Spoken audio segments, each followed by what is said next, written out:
Good morning, Internet. I woke up feeling rested and petty. So, we're going to talk about how we're going to mess with our narcissist. Now, here's the thing I got my coffee, I'm ready to go because petty takes work, but it's wonderful work.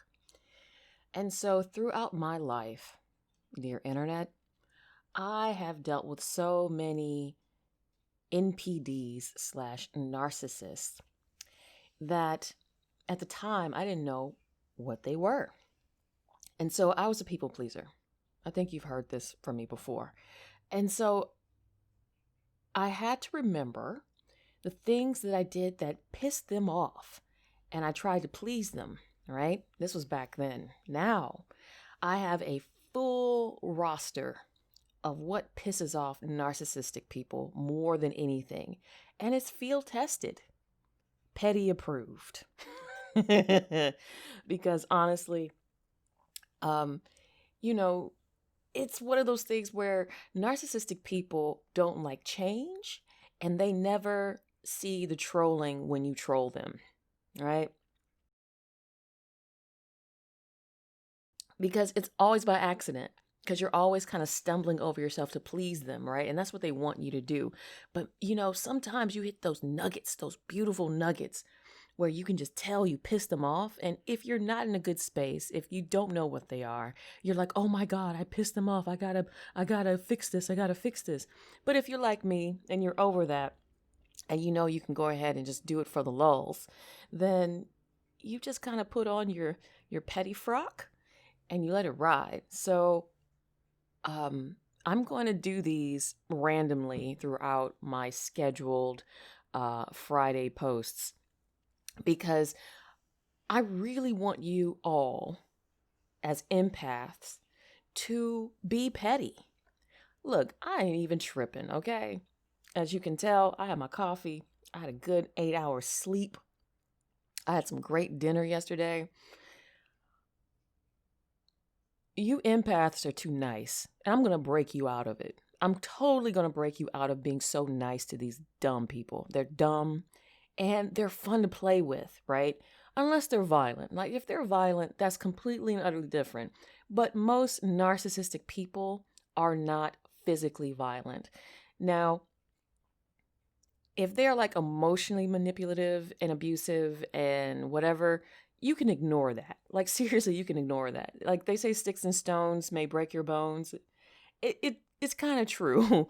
When you know who a narcissist is, like whatever comes out of their mouth, you can just ignore. But I'm going to tell you how to really mess with them. And today we're going to start off with throwing them in the deep end, aka breaking up their routine. Nothing pisses a narcissist slash NPD person off more than breaking their routine. Okay, well, I'm wrong. Embarrassing them. But I'm going to do another post for that. But let's talk about breaking up their routine. All right? This coffee is delicious, by the way. Now, narcissistic people, if you really observe them, they have habits. They have tics. I don't know if you ever watched the movie Rain Man with Tom Cruise and Dustin Hoffman, but think of narcissistic people as like Rain Man, right? But not as lovable. Actually, just think of them as kind of like the evil version of Rain Man. But they always have a schedule, and they're never ever going to like get away from that schedule. To break up a narcissist's schedule is to just blow their mind because they have things in certain order, believe it or not. Narcissistic people have a certain order. It may be chaos to us, but it works for them. It doesn't matter how clean or dirty they are. They have a schedule. They have a working order of how their lives should be by a day-to-day basis. So what you got to do is break that up. For instance, I had a parent and this was her schedule every single day, right? She woke up, she checked her phone, then she went to the bathroom, then she brushed her teeth, then she went to the kitchen, Then she made herself a cup of coffee. Then she would go back to the bathroom, take her shower, get dressed, go to work, right? And she did all this in about maybe an hour, hour and a half, right? But she would wake up every day at like 6 a.m., 5:30, and then she'd be out the door by 8, right? So I was a kid back then. I didn't understand what I was doing because, you're a kid, right? You're a kid and you just kind of want to just do whatever you want to do when you feel like it. So, sometimes I would hide the toothpaste just for jokes, right? Or, she had that instant coffee, that cheap instant like cappuccino coffee in those weird tins. I would just hide it.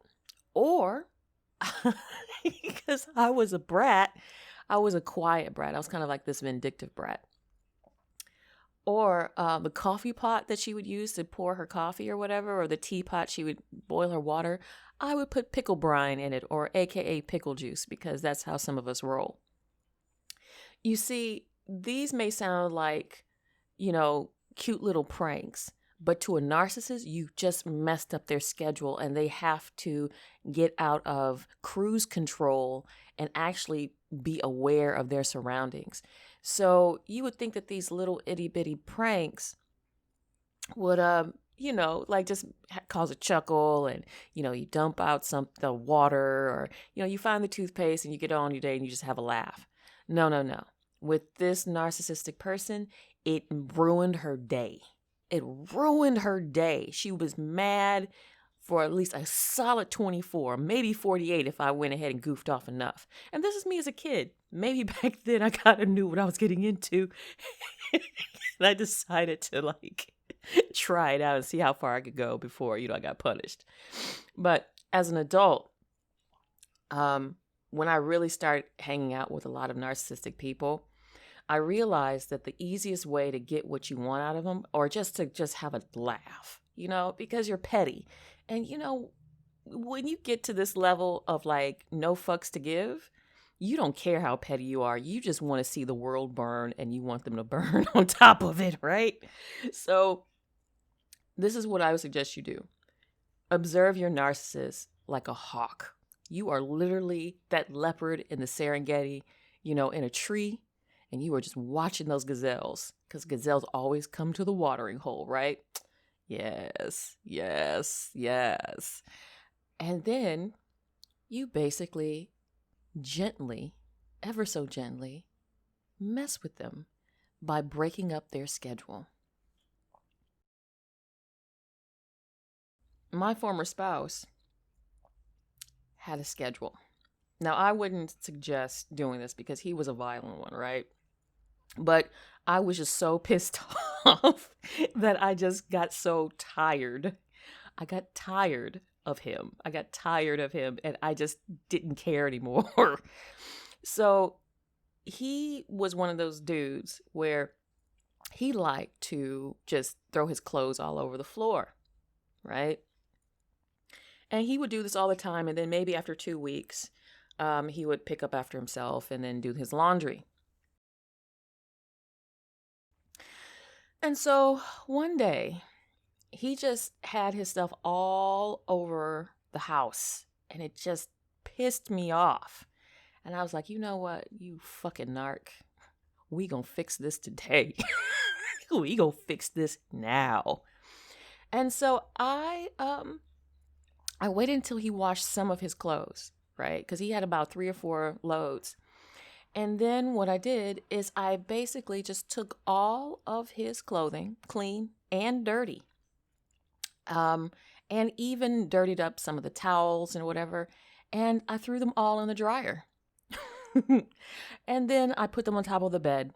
So he had a mixture of clean, funky clothing that he had to rewash all of them. And for good measure, I threw all of his underwear in there as well. So he had no choice but to wash everything. And of course, he was so mad at me, but I broke up his schedule, right? Every 2 weeks, he was going to be a slob. And then after the end of the 2 weeks, he was going to be clean. And I said, oh no, this is going to change today. And so he was pissed and he was yelling at me or whatever. And I just sat there and just smiled. I didn't say anything. But here's what happened after that. The clothing for 2 weeks never happened again. And of course, he would bitch every time he had to do the laundry, but it never happened again. No, I'm wrong. It happened one more time. He did it again. So this time, I went ahead and broke up his typical 2-week routine. I took all of his whites, and I had this beautiful pair of red shorts. So I took all of his white underwear, all of his white socks, all of his white shirts, and I went ahead and threw them in a hot wash. And then I dried them on hot, and then I went ahead and put them on top of the bed. Oh, he was furious because this time I ruined everything. He had to rebuy everything. Everything had to be repurchased because not only was everything 2 sizes too small, it was all pink. And of course, he was screaming at me this time, but by this time I was kind of, done. And I sat there and I said, every 2 weeks we have this problem. So I wanted to resolve this problem. And I got the speech of I'm a grown man and blah, blah, blah. And then I said, well, you know what? If you're a grown man, then you won't be a slob for 2 weeks. See, you have to break up a narcissist's routine to make them pay attention. You have to break up a narcissist's routine to go ahead and relieve stress. And also you have to break up a narcissist routine because they're very inflexible people. If everything is not on their timeline, then it's a problem. So observe your narcissist. See what they do every day, because I guarantee you they do everything like clockwork every single day. And then have your revenge. If they put on their shoes at the door, throw the shoes outside. Double points if it's raining. If they wash their car every week, go ahead and vacuum the house and dump everything into the car. Because you're petty. You're like me and you're petty. And you know what? I am telling you, I'm giving you permission to be petty. Break up your Narcs routine and watch their heads spin and then laugh. Thanks, Internet. It's good to talk to you this morning.